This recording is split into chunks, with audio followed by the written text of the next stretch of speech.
Moi, je pense que le monde économique s'est construit sur une idée fausse de pas de limite, d'abondance, et puis qu'on pouvait faire du business aux dépens des autres, aux dépens de la planète.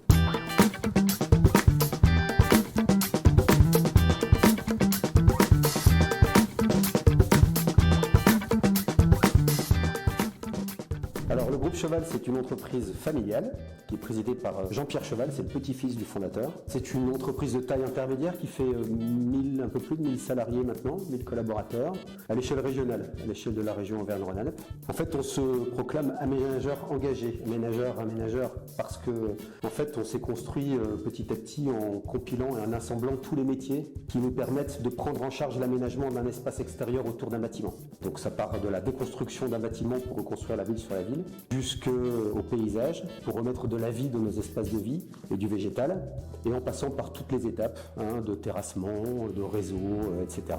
Et pourquoi engagé? Aménageur engagé, parce qu'on a pris le statut de société à mission en 2020, juste après la parution de la loi Pacte, pour la bonne et simple raison qu'on considère que nos métiers ont une utilité pour les populations. Notre façon de faire nos métiers pouvait répondre à un certain nombre d'enjeux sociétaux, environnementaux, sociaux, territoriaux.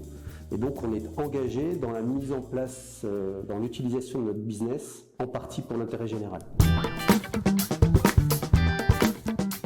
Donc pour la petite histoire, l'un des fondateurs de Qui veut rafraîchir sa ville, Jean-Marc Bouillon, on se connaît depuis longtemps. Ça fait longtemps qu'on phosphore sur la considération du végétal dans nos espaces de vie comme une infrastructure comme une autre, une infrastructure multifonctionnelle qui peut répondre à un certain nombre d'enjeux et non pas qu'un sujet d'ornement. Après, le dispositif Qui veut rafraîchir sa ville, pour nous, pour moi, c'est considérer le végétal comme un élément clé de la climatisation de la ville et de rendre la ville plus vivable, d'une part. Aller chercher des espaces où c'est possible d'implanter ce végétal, aller chercher du privatif, des parcelles privées qui correspondent à 80% des espaces d'une ville, on ne peut pas s'en passer, c'est particulièrement pertinent. Bien planter ce végétal en considérant aussi le sujet de l'eau, donc de gérer l'eau à la parcelle pour qu'il profite au végétal, mais aussi la vie du sol pour faire en sorte que le végétal que l'on plante se porte bien et délivre sa promesse en termes de climatisation. Ça, moi, en tant que paysagiste, évidemment, j'y suis très très sensible.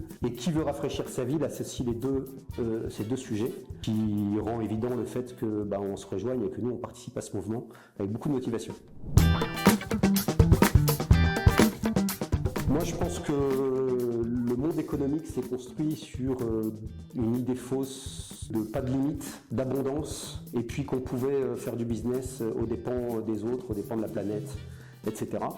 Ça, c'est en train de nous rattraper aujourd'hui et donc je pense que c'est le monde économique qui doit œuvrer pour changer de modèle et sortir de ces logiques volumiques, sortir de ces logiques de pas de limite planétaire par exemple, et puis travailler de nouvelles façons d'aller chercher de la valeur. Voilà, donc c'est notre conviction au sein du groupe Cheval. Je pense que Qui veut rafraîchir sa ville, on est un peu dans cette notion d'innovation de modèle, ne serait-ce que parce qu'en fait on essaie de faire quelque chose au service de tout le monde, en allant chercher des modèles de coopération, c'est-à-dire en associant des acteurs qui pour le coup parfois ne se rencontrent pas ou ont de simples relations contractuelles. Et là on essaye de faire quelque chose en rassemblant les uns et les autres sur un territoire donné au service d'un enjeu collectif. Voilà, donc ça c'est l'entreprise de demain, je pense.